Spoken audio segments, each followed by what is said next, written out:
మూడు అంతస్తుల ఆసుపత్రి చూపించి 6 కొండలు మింగేశారు. సూదికొండ,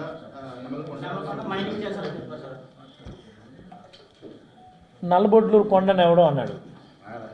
నల్లబొడ్లూరు కొండ దగ్గరికి మనం వెళ్దాం. ఆవిడ కూడా తీసుకొని రండి. అక్కడే కావాలంటే నల్లబొడ్లూరు కొండ దగ్గరే కూర్చొని చర్చించుకుందాం. అసలు ఆవిడకి ఏమైనా అవగాహన ఉందా? ఉద్దానంకి ఏంటి కావాలి? ఆవిడకి ఏమైనా అవగాహన ఉందా? నల్లబొడ్లూరు కొండ దగ్గరైనా నేను వస్తాను. మీరన్న సూదికొండ ఎవడు తినేశాడు, ఎవడు ఎన్నెన్ని ఎకరాలు అక్కడ గోతులు తవ్వేశాడో నేను చూపిస్తాను. ఆవిడ వస్తుందా? ఆవిడ రమ్మనండి.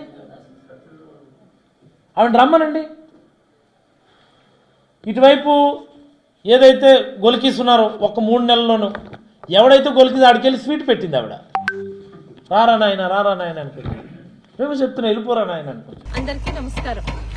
మా పలాస పశువుల మంత్రి గారు 5 కొండలు మింగారు అని అంటే, కాదు మేమేం కొండలు మింగామో అని తప్పుడు కూతలు అబద్ధాలు చెప్తున్నారు కదా. కరెక్ట్ గా 2 సంవత్సరాల క్రితం 2022 ఏప్రిల్ నెల ఇక్కడికి వచ్చి అంత గుట్టగా ఉన్న ఇదే కొండని, ఈ కొండ తవ్వడానికి పర్మిషన్స్ లేవని గవర్నమెంట్ ఇచ్చిన పర్మిషన్ లెటర్స్ తీసుకొని మరి ఇక్కడికి వచ్చాను.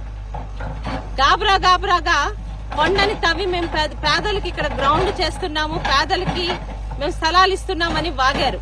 నేను అడుగుతుంది ఒకటే, పేదలకు స్థలాలు ఇస్తున్నారు, తప్పులేదు, ఎవరికైనా పేదలకు ఇవ్వచ్చు. ఇదిగోండి అక్కడ తవ్వుతున్నారు కదా జేసీబీ పెట్టి కంకర మెటలు.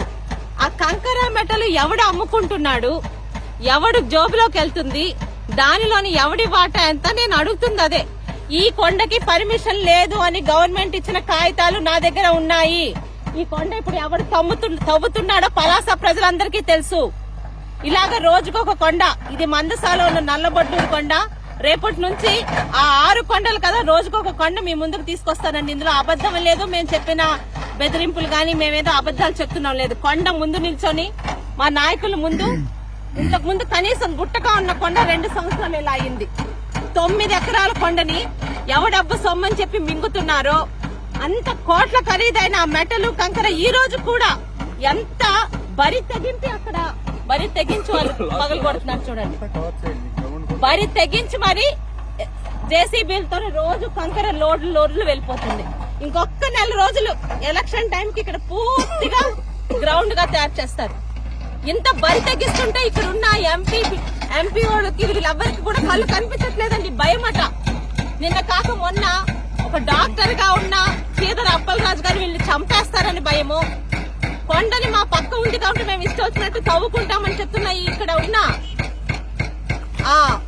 ప్రెసిడెంట్ ని చూసి భయమో తెలియదు కానీ, మొన్న లోకేష్ గారి సమక్షంలో చెప్పినట్టు రేపు వచ్చే తెలుగుదేశం పార్టీ ప్రభుత్వంలో 2 నెలలు ఈ కొండలు మింగిన ప్రతి ఒక్క ఆనకొండలు దున్నపోతులను బయటికి లాక్కొచ్చి ఆస్తులు అమ్మించైనా ప్రజల సొమ్ము బయటకు తీసుకొని వస్తాం. రోజుకొక కొండ కథతో మీ ముందుకు వస్తుందండి మీ సోదరి గౌతు శిరీష.